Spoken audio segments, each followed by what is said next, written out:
Hey everybody, Pete Weitzel here, the War Gaming Strongman, coming at you today with my thoughts, views, and review of the Age of Sigmar Skirmish book.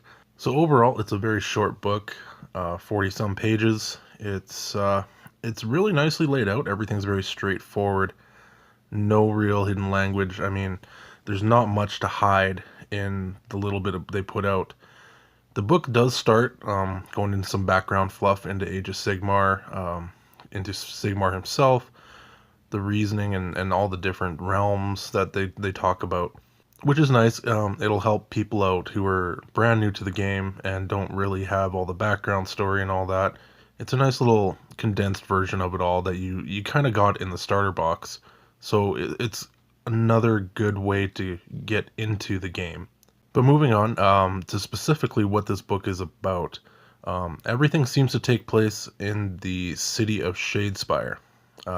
It's one of the forgotten cities or decrepit cities of the old world that has essentially been taken over by Death, more specifically Nagash. If you don't know who Nagash is, he's the big bad guy in the Death faction. Crazy cool model. Check it out if you haven't seen it yet. I definitely highly recommend just taking a look. It looks really cool. So with the city of Shadespire, everything in the campaign system and all the battle plans are all focused around different areas of Shadespire. Everything is it. If you play the campaign, from the looks of it, it all ties into specific. Like if you're gonna play the specifics, it all plays into going around the city, collecting different things, accomplishing different missions. That's the whole goal of the campaign. Now, the nice thing is they do give you some background to the treasures you'll find, the city itself, the different areas, and essentially setting the scene for the campaign, because that is the main focus of the book. I've heard of some people playing the entire campaign in less than a day, like 6 hours or something like that. So, I mean, these games can be played really fast, really furious. Obviously, a lot of it's going to depend on your warband size. So let's get to the warbands real quick. The warbands are all set up. They're based on each individual faction. There's the Chaos, Death, Destruction, and Order factions. When you do set up your warband, you obviously have to stay within one faction. You can't pick and choose. When you pick your faction that you want to play as, you do have a certain amount of renown. Renown is essentially like a points cost, except it's a cap. So instead of playing like a 1,000-point game, you'll play a 30 renown game. Like that's one way to play it, a 30 renown game, and renown is your points. Now each model, not unit, model is a certain renown cost. Like looking specifically at the Chaos one, you have like the Brayherds, the Gores are two renown per model. Now you are capped at a maximum amount per model type. Like the Gores again are capped at 10. Then you can look over at like the Varangard. They are capped, or they are 20 renown, capped at 1. You can only have 1 in your warband. So obviously with the warbands, you can equip them with certain relics, spells, things like that.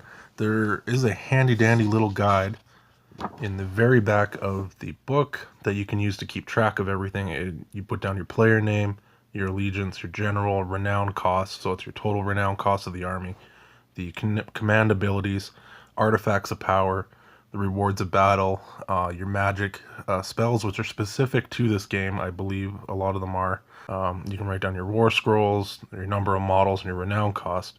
And then obviously you have things at the bottom like your renown spent, triumphs, renown saved, total renown, and underdog bonus. So these are all things that'll play into each individual mission if you're playing the campaign more so than if you just play a quick pickup game. Now, the quick pickup games are essentially like matched play, and they do call them matched play. Two players pick the amount of renown they want to use. I mean, obviously, you're not going to go with 100 renown, because then that's a ridiculous game size. Generally, from what I've been hearing from people, 25 is pushing it on what's good.